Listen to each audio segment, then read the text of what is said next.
brother, there's an endless road to rediscover.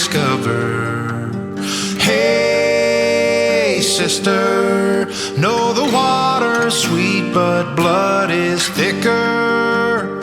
Oh, if the sky comes falling down for you, there's nothing in this world I wouldn't do. Hey, brother, do you still believe in one another? Hey, sister, do you still believe in love? I wonder. Oh, if the sky comes falling down for you, there's nothing in this world I wouldn't do.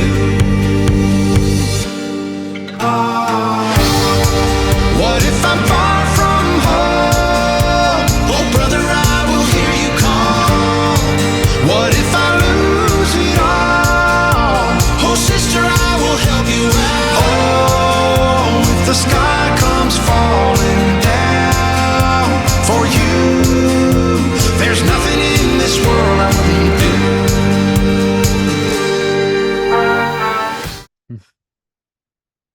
So first question is, how did you get into the medical field? By chance, really. I actually grew up being an athlete, so I was hurt quite a bit with different things. My mom was actually an OR nurse, and when she was going through nursing school, as a little kid, I ended up going to a couple of her classes, and I really liked the science of it. She took me to one of the classes to dissect sheep's brain, and I thought that was pretty cool stuff. So, but, long story short is my football career was cut short. I needed something to do. So I thought EMS would be cool. And I gave it a shot, and God really decided that this was better than football, because the same rush saving people as I did hitting people playing football. Okay. Let's see. Are you volunteer or paid staff? I'm both, actually. I'm full-time paramedic, so I'm paid staff there, but I volunteer as a firefighter at one of my local fire departments. Okay.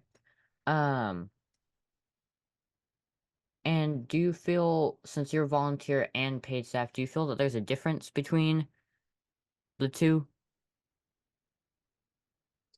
There can be. It kind of depends on the program that are set up. I feel that the paid staff is a little bit more up to date on the newer protocols, how to communicate it a little bit better, because they do it on a regular basis. They know how to, talk between the partners and stuff like that. Where volunteers, sometimes it's difficult because you don't know who's going to show up on the truck, so you're not consistent with your partner. But as far as the skills itself, whether it's fire department or EMS, we do the same job. It doesn't matter if I'm a volunteer or firefighter or a paid guy. The job is the job. But to make it go a little bit smoother, I think the paid crews are a little bit more efficient. Okay. Does that make sense? Yes. And do you ride on ALS or BLS ambulance? I'm an ALS ambulance, so I have my paramedic, and in the Commonwealth of Pennsylvania, that is the highest level provider in the pre-hospital 911 service that we have. Now, there are higher level providers such as PHRNs, which is a nurse pre-hospital. We have pre-hospital PAs, pre-hospital doctors, but many of those end up in the critical care transport side of it, and not necessarily the 911 service. Okay. See. So what are the main differences that from an ALS to BLS ambulance, like difference between items you carry? Oh, there's a ton of different stuff. So basically, the difference, we have 4 different levels of service in the Commonwealth of Pennsylvania, and literally across the United States, there are various types of this. You have first responders, which are your basic Boy Scouts, for lack of a better term. They know their first aid, they know how to put splints on, they know how to triage patients, that kind of thing. But they don't do really any transport. They're their QRS, or quick response unit. They're very good at gathering information, Then your next level is your EMT. EMTs get a very basic education of pathology and disease, but what they get really good at is learning how to transport from point A to point B. They do your basic assessments, such as your vital signs, your lung sounds, your blood pressures, all that kind of stuff. But they don't really take care of a whole lot of really sick patients. They're basically the fall down, go boom. I'm ill, but I need to help transport. That's where that EMT comes in. The next level above that is an EMTI, or intermediate is what we call it. And they get a little bit more education on the pathology of disease. They start to learn more treatments of patients, and they start to understand the differential diagnosis of patients. So they can do a little bit more skill set, such as they can place an IV, they can do a breathing treatment, but they can't really do a whole lot of medications. Now, the paramedic level is pretty much a traveling ER.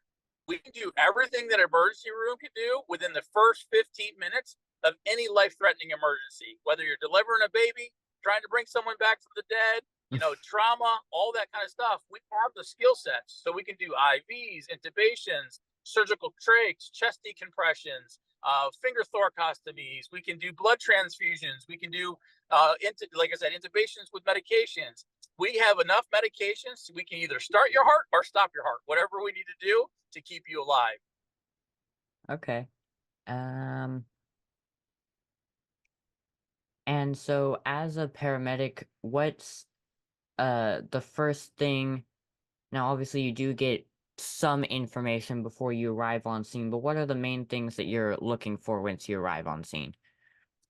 Well, first and foremost, any EMT class will tell you the basics. You have to do basics before you can do any advanced life service. So, scene safety. Make sure that me, my crew, and anybody else are going into a scene that is going to be safe for us to enter.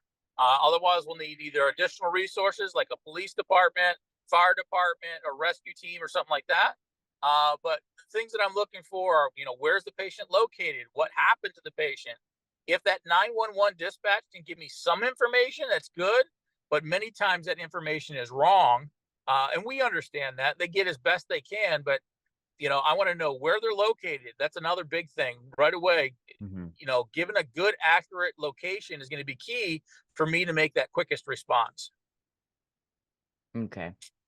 And as a paramedic, would you respond to just EMS calls, or do you respond to some fire calls as well?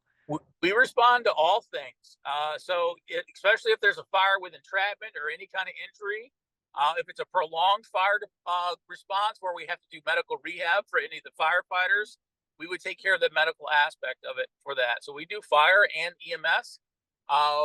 There's occasionally, if we show up on scene and they haven't wrapped a hydrant yet, I can actually help them out, wrap a hydrant, pull a hose, something like that. But most of the time when you're on the ambulance, you are taking care of EMS side and then let the fire department do their thing. But we do work hand in hand. Okay, and are you provided bunker gear for the ambulance? We have two sets. We have two sets of gear. We have EMS gear and we have structural firefighting gear, depending on the provider themselves. Because I'm a firefighter, I do have a structural firefighting gear, but some of my partners aren't firefighters and they have just the EMS gear. Okay. And so, if there was a structural fire with entrapment, would you be the one going in, or the fire department that you're assisting, would they be the one to go in to retrieve the patient? So the fire department would go in to get the patients at that moment in time, mainly Okay. because if I go in and I get hurt, there's no one to do my job. So if a firefighter goes down, we can send another firefighter in. We can do that job over and over. Where many times when you get a paramedic on the scene or a higher level provider, you want to kind of protect that person because they're the ones that are going to be calling the shots for the medical stuff that not everybody can do. Does that make sense? Yes. So the Okay. firefighters will go do the rescues.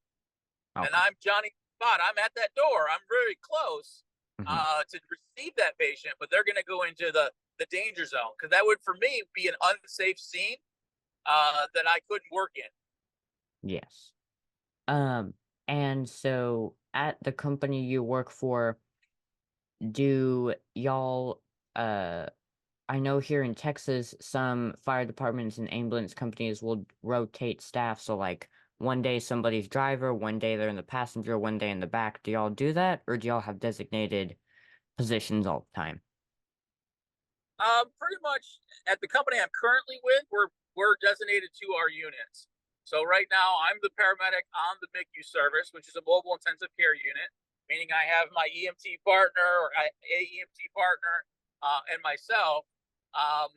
And then if I were to do any kind of firefighting, I would be assigned to a different job on a different day. Okay. Um, do uh you said that you operate with certain fire departments, but do y'all ever do mutual aid with other ambulance companies?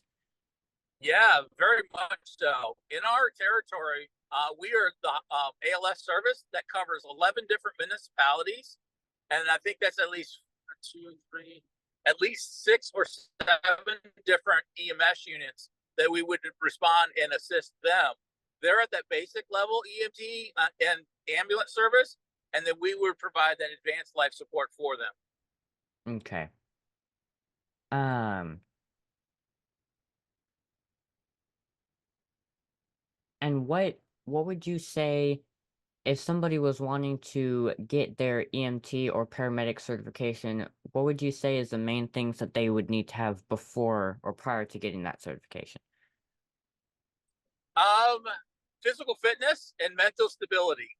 Also, you want to get a mentor before you get into class, someone that can give you some guidance, because you're going to get thrown a ton of information that will overwhelm you at times. And it's kind of designed to do that because they're stressing you to realize how much you can handle on your own. But if you have a mentor, you have some kind of person to look over you to kind of give you guidance, that's going to be a real key for success in any program you go into, whether that's firefighting or whether that's EMS. And then also stay on top of your homework. You want to do the work before you get the class rather than getting the work and then following up for the next class. If you do that, you're going to get behind the 8 ball. So you want to have that reading done and start asking the prof questions before he actually gets to the answers. You know what I mean? You want to get ahead of the game a little bit. I think that will make it a whole lot easier because you're going to understand it. And you're going to have a higher level of clarity of what is actually going on. Okay. And some EMS departments and fire departments who have ambulances, they will have EMS chiefs. Does your company have that, or are you just strictly ambulances? No, we have EMS chiefs. We actually have a complete now I'm having brain fart.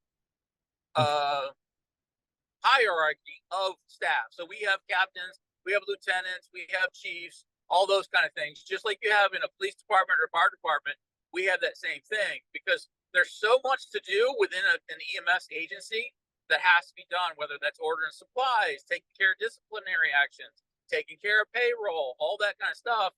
That doesn't have to go on to a paramedic that's running the streets. I want to focus on my job, which is patient care. I need somebody else to focus on that other's job to make sure that I'm taken care of. That's what our administrative staff is for. Those lieutenants, those captains, those chiefs, deputy chiefs, we have that same kind of hierarchy, just like any other service. Okay. And the company you're currently at do they have just ambulances, or do they have any chase cars or other medical vehicles? We do a combination of both. I would say 90% of our service is ambulance MICU service, but we have chase cars at our main station. We have one substation that is a chase car. Most of my career, I was always a chase car as a single provider, helping out multiple different BLS units throughout the county. There's advantages and disadvantages to both. I like both to begin with. When I'm on an ambulance, it's a whole lot easier to work with a partner, and I'm not showing up with a volunteer that I don't know. My partner gets used to how I work, how I operate, what I want next, that kind of stuff. But when I'm on a chase car, I'm by myself. If I want to go out and get some lunch and my trip sheets are done, I don't have to ask my partner to stop what they're doing and help me. Yeah. Um, so what would you say in your whole career, what would you say is maybe the scariest or most difficult call you've been on? Oh, um, it's ironic that you asked that because the scariest call was about 4 weeks ago. I was 4 o'clock in the morning, pulled off the side of the road, going to a residence, and I was nearly hit by a car that did not either see me, even though my lights and sirens are on. I literally had to jump out of the way and back into the truck, and they missed me by like 6 inches. So scene safety was most scary, uh, but that's also coming from a guy that is an adrenaline junkie. I work SWAT team. I like to rock climb. I ride motorcycles. I'm an adrenaline junkie. So there's not much that scares me. So that was probably the most because I couldn't figure out a way out. Normally, when I get into situations, I always have a backup plan. An A, B, and C plan of how I can get in or out of something, just Mhm. from the education that I had on the streets. Where this situation, I was trapped. I could not jump across the street. If I jumped in the car and he would have hit the car, I would have been toast. So that for me was scary because I didn't have an out.